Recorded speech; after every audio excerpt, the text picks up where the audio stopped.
As a salon or spa owner, cosmetology school gave you the skills to serve clients, but it definitely didn't teach you how to run a business. Somewhere along the way, you probably thought ownership would mean freedom, but instead you're working more hours than ever, barely paying yourself, and low-key worried everything's going to fall apart the second you step away. Welcome to the Beauty Biz Breakdown, where we give you the real strategies, systems, and structure that you need to fully step into the CEO seat in your beauty business.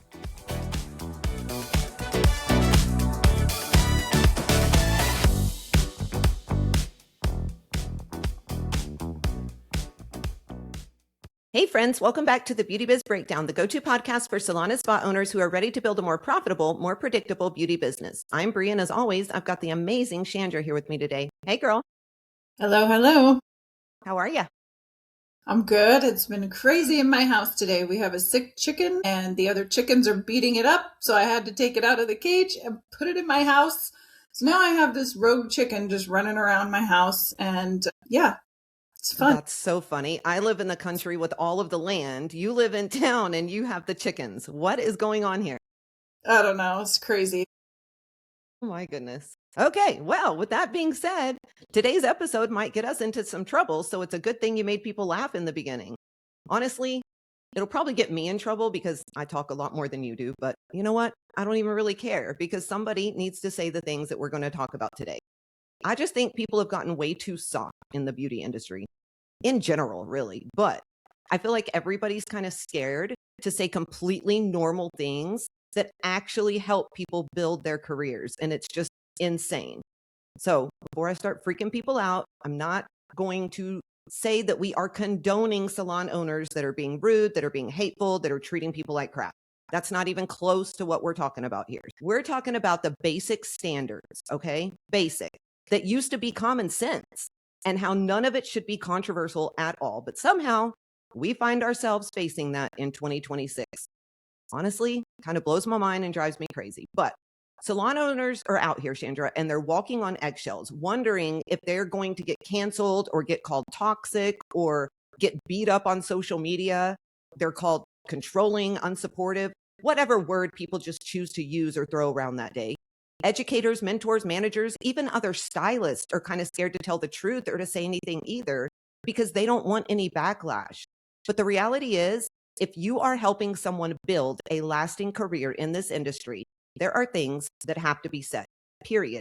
There are standards that people need to understand and habits that people have to have if they want to make it.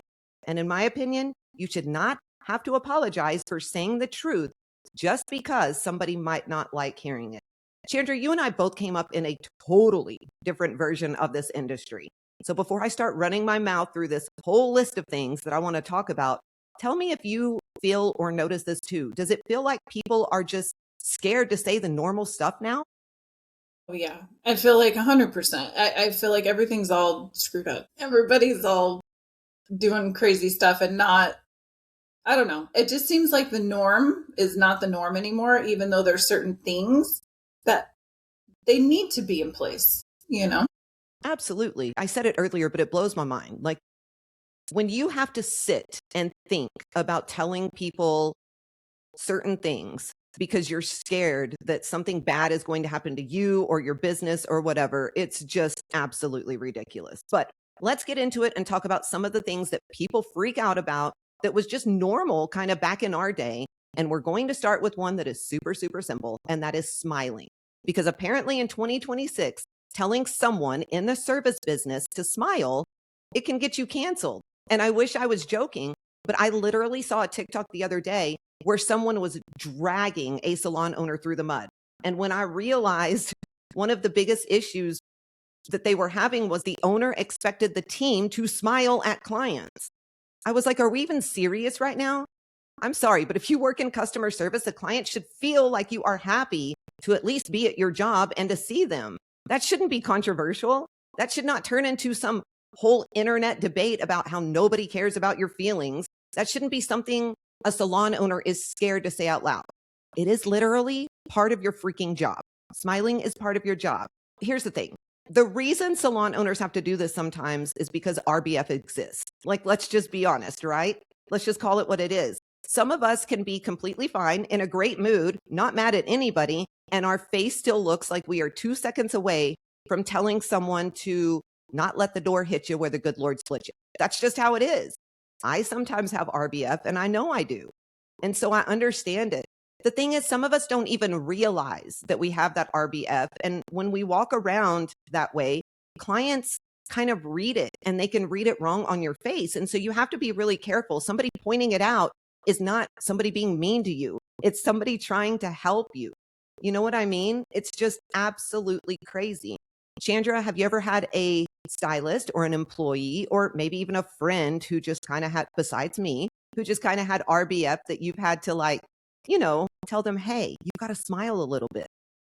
Oh yeah. I mean, I have the same problem a lot, especially if I'm thinking about something. It's like that look on my face is nothing to do with anybody. It's just I'm deep in thought and I just look angry or something. But I mean, all the time. I mean, we actually have this as part of our protocol in one of our in our onboarding training is you even have to smile when you answer the phone because you can hear that through the phone. And so a lot of times I've caught stylists and a lot of, again, it's the same thing. Usually they're not trying to be grumpy. They're just not thinking about whatever it is, so their face has that expression. And we will tell them, we're like, what's going on? Why you look all upset? And they're like, what do you mean? I'm like, you look like you're just not happy to be here today. And so we always kind of check it at the door, whenever anybody seems like that. And we're like, wait, gotta put a smile on your face. You don't look happy. And our team's used to it because they know that's part of their onboarding. But I will say we've had people over the years that, they don't like to be told that they don't look happy, or they don't think it's necessary to smile, especially this newer generation. I feel like they don't want any interaction with people if they don't have to have it, most of them. And so smiling at somebody is like cringe to them. Like that's just not right. So I think it's hard lately for sure. Well, and I think one of the things that we have to think about is we all know what it feels like because we've all been a customer somewhere else, right? You walk into a business and maybe nobody's technically rude, but the energy's just kind of off. You've got people with RBF, people aren't doing anything. Nobody looks up and wants to help you. Nobody seems glad that you walk into that business. You can just feel that people that are working, that they don't want to be bothered. And immediately you, the customer, you're like, why am I spending my hard-earned money here? And so we have to put ourselves in those situations. If you don't smile and make your client feel welcome at the salon, it's no different than you walking into one of those businesses. And just like you said earlier, I learned this a long time ago. Smiling, it really does help. I know people probably don't want to hear that, but it does. There have been plenty of days where I have not felt great. I was tired, I was irritated, I was stressed, distracted, whatever it was. But once I started smiling and I greeted the client and I actually stepped into the appointment, my entire mood started to change just because I put that smile on my face. I mean, I didn't magically become in this best mood ever, but it did change my mood enough just to feel a little bit better. Sometimes you smile because you feel good, and sometimes you smile because you need to get yourself out of whatever funk you're in. That is not being fake. That's being a professional. And that is one of the things that the younger generation says. Well, I don't want to be fake. I don't want to be fake. You're not. You are being a professional. I don't know. I just don't think telling people to smile is a horrible thing. And if saying that makes people out there mad, then honestly, that's kind of proving the whole point of everything that we're talking about.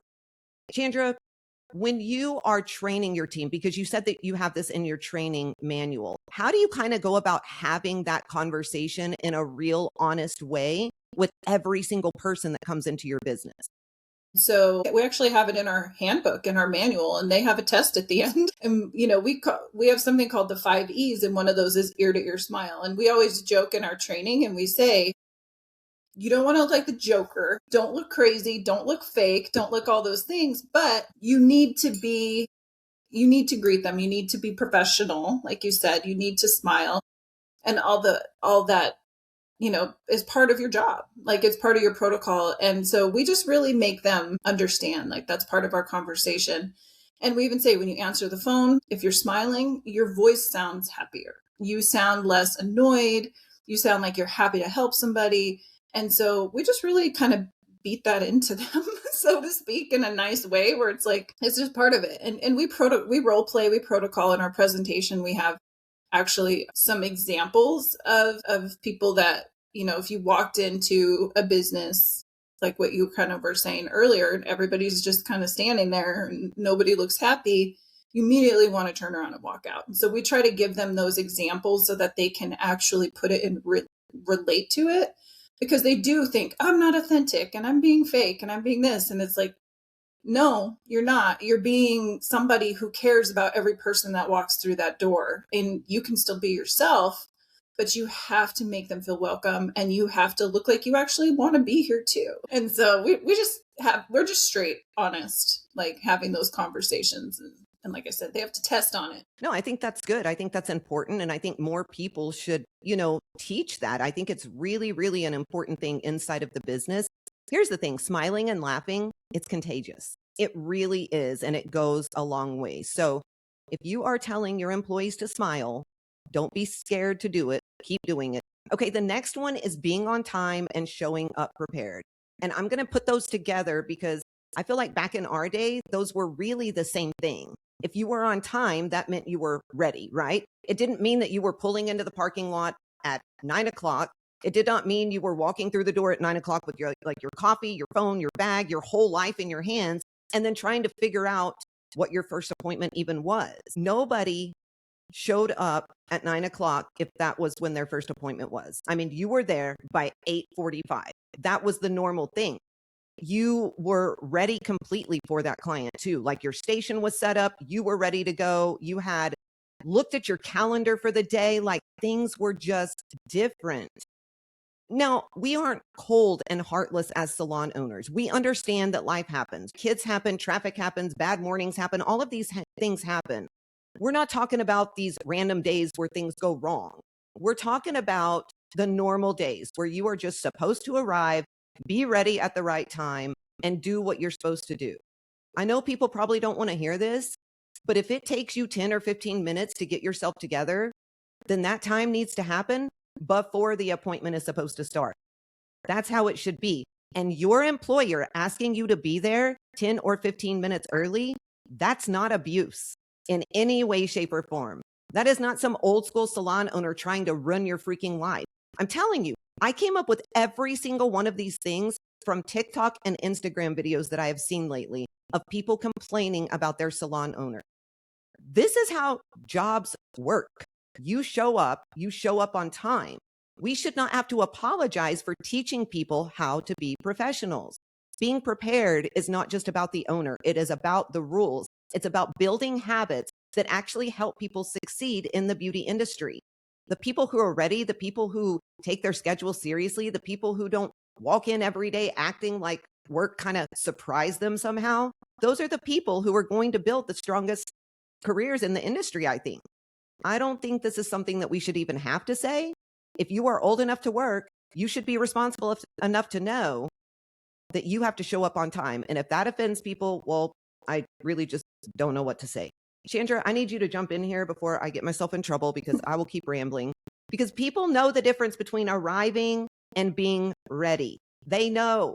They act like it should not matter, but they know exactly what is right and wrong. Yeah, I mean, it's the same thing. Like, I agree with you 100%. This one drives me crazy. So, I mean, we schedule people at 8:45 if their first appointment's at 9.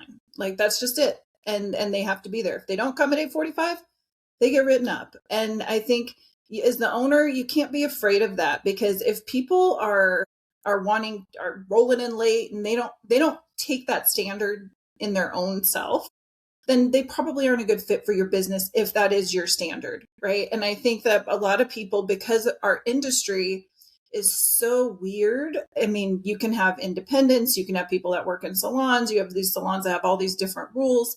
I get it. Like, there's a lot of weird stuff. And I think that people in our industry, even in commissioned salon stylists, tend to think like they're independent sometimes, and they want to just do those things on their own, and that's how they want to work and how they want to do it. But what they don't realize is, even if you're independent, if you leave your client sitting there for 20 minutes while you get yourself together, you're going to lose clients. Like, you're not going to build. So no matter what side you're in or how you do it, you have to have professionalism. And if your client's appointment is at 9, you start the appointment at 9. So if you can't get yourself together, then there's a problem. And I don't think people should be canceled for that. And I think it's hilarious that anybody feels like that's abuse, because that's just completely bonkers to me. It's like, it's just professionalism. You want to make a lot of money? The people that make a lot of money do that. And if you don't, then you can be like the struggling stylist. Couldn't have said it any better. That is exactly how I feel about it. Okay, the next one that comes to mind is work ethic and availability. I think this is probably one of the biggest places where I feel like people are going to get really, really mad, but it kind of is what it is. For those of us that grew up back in the day, availability and work ethic was everything. We freaking hustled our booties off. We worked evenings and nights. We worked every single Saturday and sometimes on Sunday. We stayed late. We took every client. We said yes way more than we said no. We did model calls. We passed out business cards and flyers. We personally followed up with everyone. We literally did whatever we needed to do because we were trying to build something amazing. And now it just feels like nobody wants to work anymore. I know people hate when anyone says that. Like, I get it, but my gosh, it's true. People want a full clientele. They want the dream schedule. They want the 6 and 7 figure income, the freedom, the flexibility, but they don't want to go through the part where they actually build the demand for it. They want the end result without having to do the things that create that end result. And I'm sorry, but that's just not how the beauty industry works. It's not how life works, really. If you are brand new or rebuilding or moving salons or changing specialties or trying to grow your business, you probably are not going to have the perfect schedule right away. You are going to have to be available when your clients are available. That is simply the truth about what building a career in this industry takes. Now, before everybody out there gets it twisted, I'm not saying people should work themselves into the ground either, because I think that we did that a lot back in the day. You know what I mean? We missed every family event. We never ate. We worked when we were sick. We acted like being exhausted was going to make us more successful. Some of that old school hustle culture, it was too much. And I'm really glad that people are talking a little bit more about work-life balance now. But balance does not mean you get to skip all of the work completely. And I think that's a piece that the younger generation is missing. I also think this is where salon owners are kind of losing their minds right now, because we are trying to help all of these people build their careers, but nobody wants to hear the truth and nobody wants to do what it's going to take. And that is going to get you absolutely nowhere. Chandra, talk about this one a little bit because I think it's really important. Yeah, I mean, I think it's true. I think this new generation of stylists or service providers, whatever you do, they have this mentality. And to some degree, I envy them, because I do think they do prioritize, their self-care and their, taking time and things like that more often, which I think is healthy. And I think that that's good. And I think that, you can tailor your salon to sort of meet where these people are. And that's kind of what we've tried to do. We have a level system.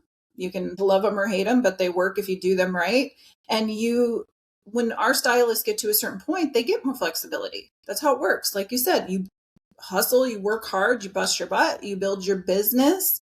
Then you can tailor your business to what you need it to be. You want to work less? Fine. You can do that, because now you have the business. You can change your schedule. You don't have to lose your income. You can alter things. But you can't just have that. And I think that's where they come out of school, and even beauty schools, I think, are telling them that this is what's going to happen, because we have people that come out and then they blame us, the salon owner, like it's our fault that they're not, where they think they should be. And it's like, nope. In our salon, we are very, very upfront with, this is a give and take from both people. Our responsibility is to help you. We support you. We help put clients in your chair. We give you the tools you need. You have to do the work. And so we definitely ingrain that in them. Again, part of our onboarding process. We call it drinking the Ohana Kool-Aid, because you better drink it and be part of what our culture is, or you don't work here and you can, good luck, go try to do this on your own, because we give everybody so much help and support.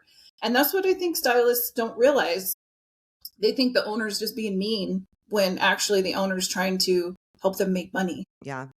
I hear the word toxic a lot. I think people think that that makes an owner or a salon toxic, and in no way, shape, or form is that accurate. I also think social media has made this so much worse because everybody sees the freedom part. They see the beauty professional working 20 hours a week, making really good money, taking vacations, doing all of these things, but they never show or tell the unglamorous stuff that actually helped them build that career. Social media, I think, has done such a disservice. And I know I've said this on this podcast before. I think there are some great things about it, but a lot of times I think that it is more fake than it is real in a lot of ways, but people take it like it is Bible, like it's truth, right? Like it's nothing but truth. And I actually hate that for the younger generation because a lot of times I think, I'm not saying they're dumb, I just think they have a hard time seeing the difference in reality and all of those other things. I don't it's not horrible by any means to tell someone that they may need to work more if they want to grow. A lot of times we will have people in our salons telling us, look, I want to make this amount of money. I want this type of schedule. I want, to buy this car or do whatever. And so as a salon owner, our only thing to tell you is that's amazing. We will help you, but you are going to have to work this schedule in order to get there because there's only so many hours in a day. You can only charge so much and the math has to work out. If it doesn't work out, then you're going to be in trouble. Chandra, how many people do you think in this day and age, the younger generation, understand the math part of it? But they don't understand it at all. And that's part of what we do is we, like you said, we sit down with them, we find out what their goals, their dreams are. And then you can tailor the schedule and what they need to bring in revenue to meet those dreams and those goals. And 9 times out of 10, when we do that process with them, they're shocked.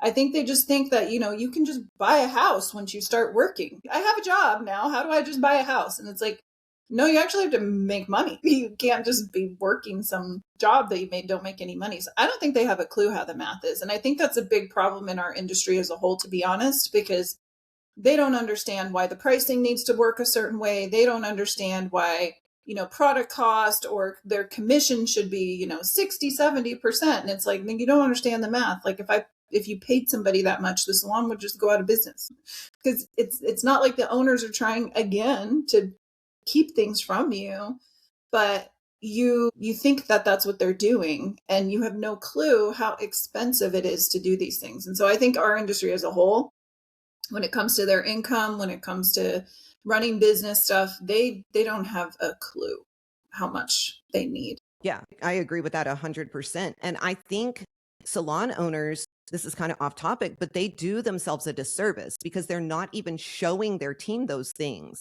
It's okay to make your team understand where that 50% that you're taking is going.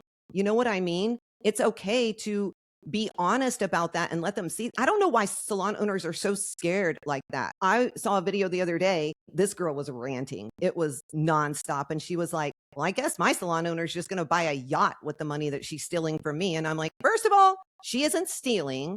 Second of all, if you want a place to work, that money has to be taken to pay the bills. I can promise you she is not pocketing 45, 50, 60% of your money.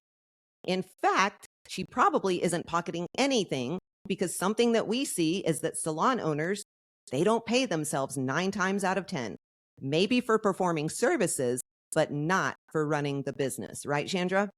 Yep, almost all the time. So get over it. Okay, so we talked about this one a little bit earlier, but I think appearance is another one that will really get people fired up. We talked about showing up on time, being ready, but it blows my mind that people show up the way that they look sometimes. When we started, you didn't roll into the salon looking like you had just cleaned the house or crawled out of bed 5 minutes before your first client, right? Your hair was done, you had a cute outfit on, your makeup was done. Half the time, we were actually wearing shoes that made absolutely no sense for standing behind the chair all day, but we still wore them because we wanted to look good. We wanted to look professional. That was just part of the beauty industry. But anymore, if a salon owner says, hey, this is our dress code, or hey, we need the team to look put together, or we need to look more professional, people act like they are being personally attacked, like having an appearance standard is some wild controlling thing. And I'm sorry, but no, that's not how it is at all. If clients are trusting you with the way that they look and the way that they feel, then it should not be crazy to expect the people doing the services to look like they put some effort into themselves for a second. And can we also talk about the fact that some things are just not appropriate for work? Okay. Shorts, skirts that show everything when you bend over. No. Shirts where your tatas literally fall out the second you lean over the shampoo bowl. Also, negative ghostwriter, like, no. And I can already hear it. Somebody's going to say, well, that's just my style. Look, your style or not, you are still at work. You're still leaning over clients. You're bending, you're reaching. You're doing that a million times a day. And not everyone wants to see everything that you have to offer. So, yeah, there needs to be a standard for what is appropriate. We sell beauty, we sell confidence, we sell transformation. We are asking our clients to trust our eye, our creativity, our recommendations. The way we present ourselves matters. Chandra, I want to hear your thoughts on this one because I truly think sometimes people show up to work like they got dressed in the freaking dark or something. Yeah, I mean, we have really pretty stringent, I would say, dress code, and I still feel like I'm always fighting somebody on something all the time. I had to have a conversation the other day with someone who wants to wear sweatpants to work, and she knows that's not going to ever happen. And she went and found, because one of the things that we teach is like, if you want to charge, we say $100 for a haircut, then you need to look like $100 haircut. You can't look like you rolled out of a dumpster and came into work. And sweatpants can be cute. She's like, we could dress them up. And she found a sweatpants off of a website that they're like $180. And she's like, they're expensive sweatpants. I'm like, they still are sweatpants. I don't care how much you paid for them. Like, you have to look. So we still, even still with all of our stuff in place, we still have this conversation with people all the time. But I think it's, I used to have all solid black, all professional, all solid black years ago. And I surveyed my team, and one time, the only thing that like a good majority of them complained about was that they wanted color. I was like, all right, I could bend on that, right? Like, we can have color, but you still have to have a certain professionalism in your dress code. You can still wear this, but you have to have that. And so I think they just don't, this generation, they don't get it. It's like they want to be authentic. Like, I've been told that too. It's not my authentic self to dress like this. I'm like, I don't care. Like, you're at work. This is where you come to work. You can be your authentic self in this outfit, and you can dress however you want when you're not here. So nobody's asking you to give up your personality or not be yourself. We're just telling you there is a level of professionalism that needs to be in place if you want to, like, what kind of clientele are you trying to attract? It's like eventually you need professional people in your chair that have money, because the people that the younger people, they don't always have money. They're wishy-washy, they're flaky, they spend it when they do, but they're not consistent. And you can't build that kind of clientele. So we teach them that, like, how is this outfit going to appeal to a doctor? How is this outfit going to appeal to, somebody that's in a professional industry? And so they finally sort of get it. They still fight me on it nonstop. I swear, at least once or twice a month, we have to have a dress code conversation. And it's crazy. It is. It's crazy. And I am the person that has a closet full of $180 sweatpants. Like Viore, Aloe, that is all my closet is. But when I go to work, I look the part. It's really, really important. If you want to wear sweatpants, go work at the Dollar Tree, period. Like, that's an option, right? Okay. Let's talk about one that I think people will definitely disagree on, and that is keeping personal stuff out of the salon business. And apparently, if you say that now, it can literally make you a complete villain. So I want to be super clear here because I already know how people are going to twist this one too. I'm not saying that mental health is not real. I'm not saying anxiety, depression isn't real, right? People go through things that we know absolutely nothing about, and I hate that for them. The problem is that somewhere along the way, some people took, I am allowed to talk about what I'm going through, and they turned it into everybody at work has to experience what I am going through. And that's just where I'm like, no, like, it can't happen. I mean, why does the whole salon know you and your boyfriend are fighting before the first client even checks in? Why does the front desk know that you have family drama? Why does your client know that you're mad at your friend? Why is everyone hearing about the text that really, really ticked you off? Here's the thing. If the owner says, hey, I need you to stop bringing all of this into work, somehow the owner is automatically the bad guy. How does that make sense? Nobody said you can't be human. Nobody said you cannot have a hard day or that you have to pretend like your life is perfect. All that was said is this cannot become the soundtrack of the salon every time you clock in. There's a difference between being honest about what you were going through and making everyone at work deal with you and your problems all day long. There's a difference between saying I'm having a rough day and turning every client, every coworker, every assistant, and every front desk conversation into like a miniature therapy session. That is not what work is. And I know that I say things very blunt sometimes, but come on, people. We are in the service industry. People are paying you to take care of them. They are not paying to take care of you or to hear the whole backstory of why you're irritated today. I don't know. I'm just going to say this. I do think an owner should be able to say, I care about you, but I need you to keep this stuff off of the salon floor and out of the business. And when they say that, I do not think they should have to say it 580 different ways and say it very softly so people don't get offended. I just don't think that's how it should happen. It's a normal thing to say. It's a fair thing to say. But I'm telling you, Chandra, nowadays, it drives me nuts. You can't get away with it. Owners aren't trying to be mean. Sometimes they are just trying to say, you know what? Chill, like chill just a little bit. How do you feel about this one? Yeah, I mean, same exact thing. I think there's a time and place for everything. If we tell our team, like, if you got something going on, if you feel like something's weighing heavy on you, come in the office and talk to us about it, or, talk to one of the leads or something like that. You don't spread it throughout the salon. And we're very open about how that kind of toxic, conversations or mood or energy, it really does affect the whole team. Like when we've had somebody that's doing that, I'll get like 20 complaints from team members like, this person's in the back and they're complaining again and I just can't take it anymore. I'm sick of hearing about it, and it's like it brings everybody down. When you come to work, it's not about you anymore, right? And that's where I think they forget. Like they think everything is about them all the time. And it's like when you're at work, it's not about you. It's about what you're here to do. It's about what you're doing behind the chair. It's about how you're taking care of your client. We have a huge support team. We had to deal with something similar to this recently with two newer members who are very young. This is their first job. And there was something that happened and she was talking about it on the salon floor. And I'm like, can't do that. She's like, but she's my friend. And I'm like, cool. I'm glad you have a friend. And I'm glad you like to come to work and work with your friend. But you can talk about this with your friend out of these walls, like actually out of the parking lot, actually go somewhere and talk about it. And so she was like, okay, I get it. I'm like, it's just not appropriate. I'm not trying to be mean to you. I care about you guys. I want you guys to be happy here. I don't want anybody to feel like they walk on eggshells, but there's a time and place for certain things. And this is the place where we're trying to do business. And that's a tough one. It is a tough one. It's so funny. When I was like thinking about these things, I kept thinking of one of our BBA members, and you're going to know exactly who I'm talking about. But she has this issue with one of her employees constantly. Like this employee will bring up talking about duck crap on their shoes every day to employees that you know who I'm talking about. And it made me start laughing so hard. You guys, like, come on.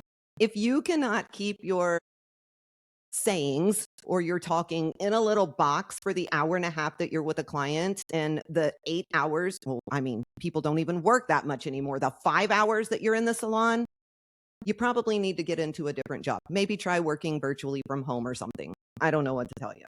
All right. Let's talk about feedback and being coachable because this one really drives me insane. Back when we started, if something needed to be corrected, somebody told you about it.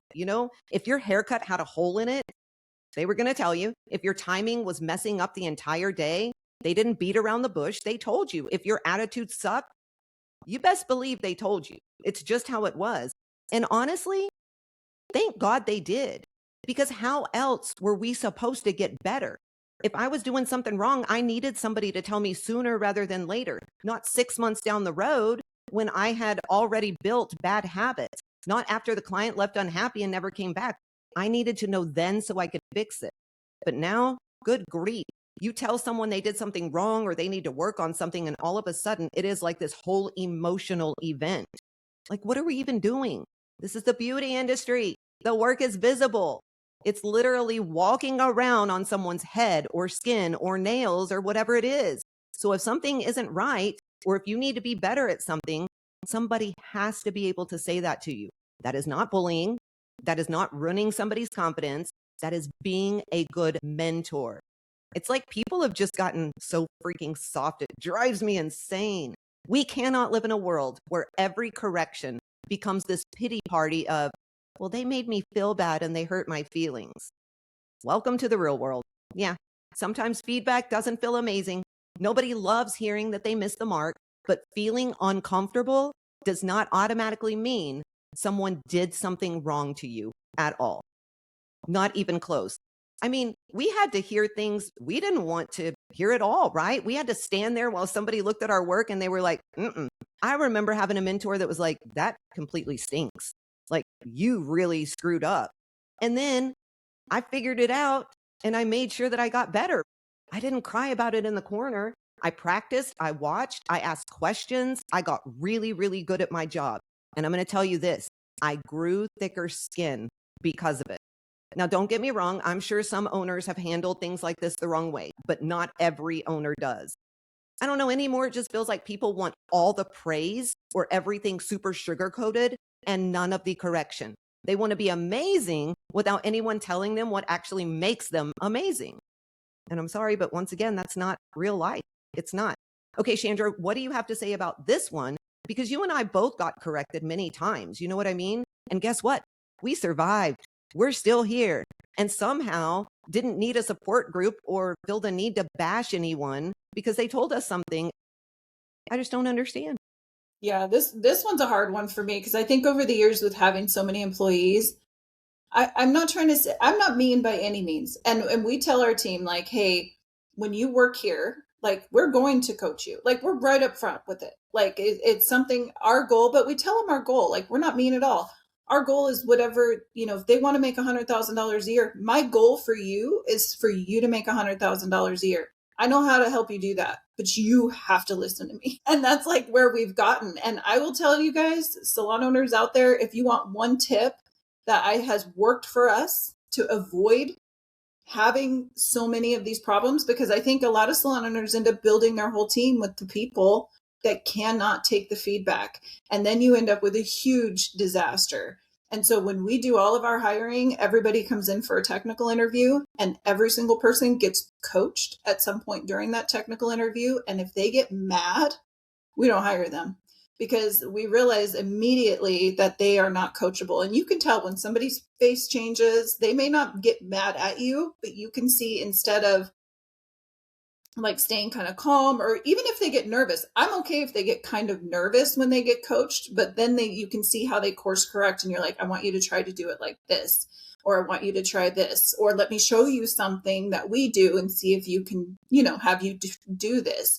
And how they react to that is what tells us pretty much now any new service provider that we hire. Because if they have a meltdown, if their face changes and you can tell they get mad, that person is not going to work. Like I can just hands down now going forward. Maybe that's not true all the time, but that's one tip that I've tried to avoid, and it's worked pretty well from this point forward. We haven't had too many problems with that lately. No, I think that's awesome. I think that's really, really good. I am just baffled at the amount of people that are not coachable and that cannot take criticism or feedback anymore.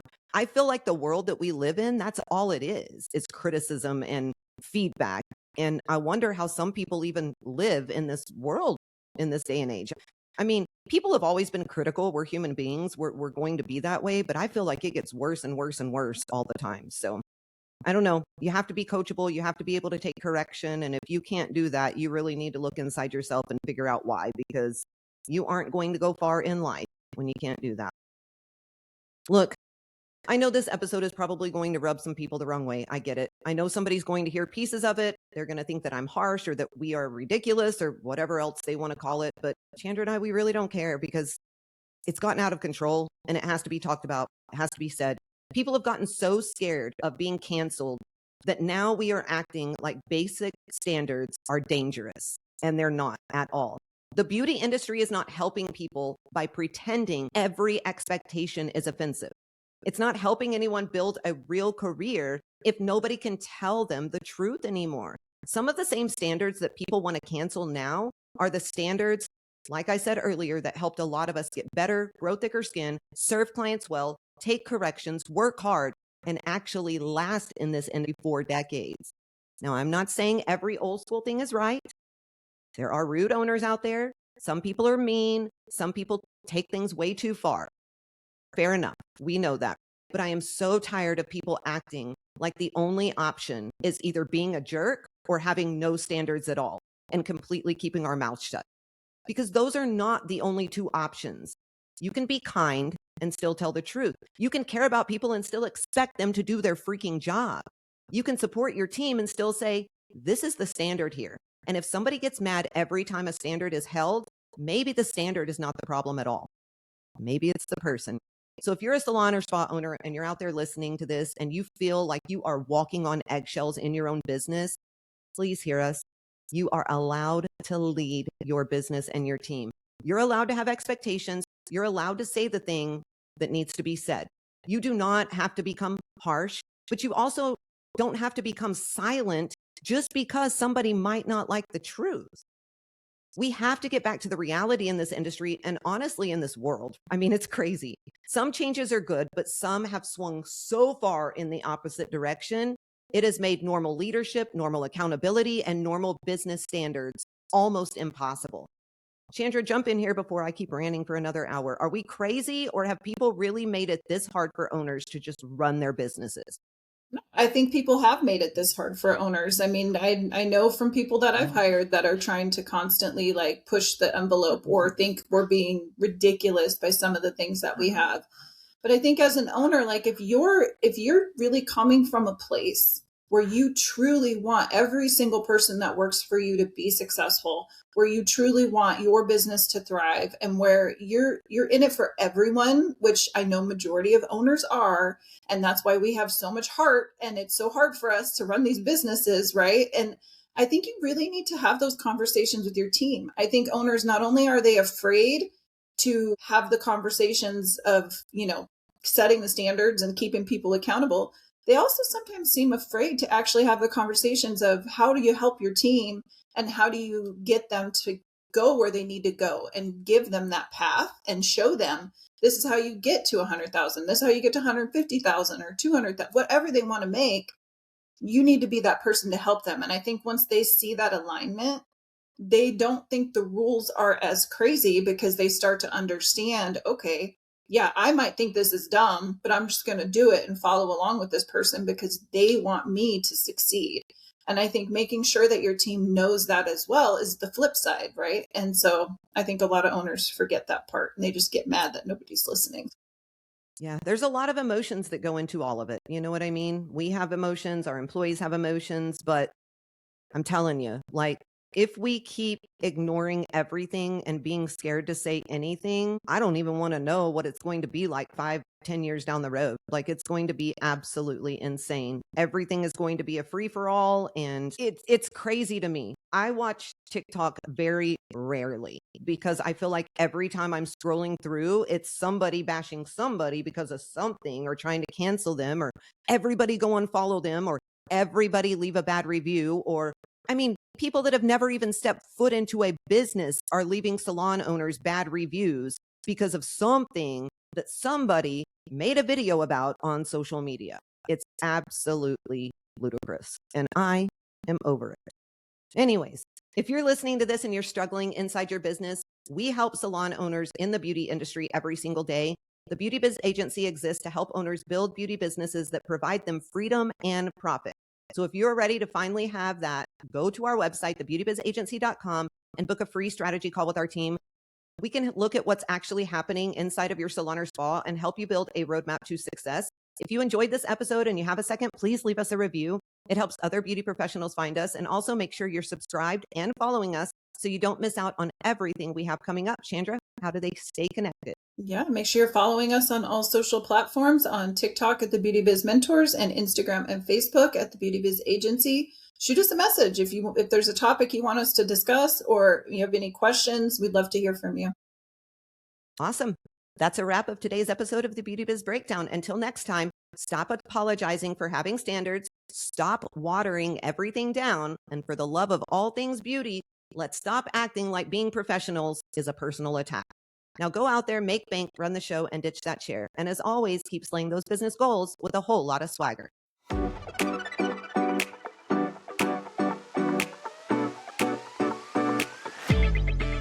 If this episode lit a fire under you, don't just walk away and let it die out.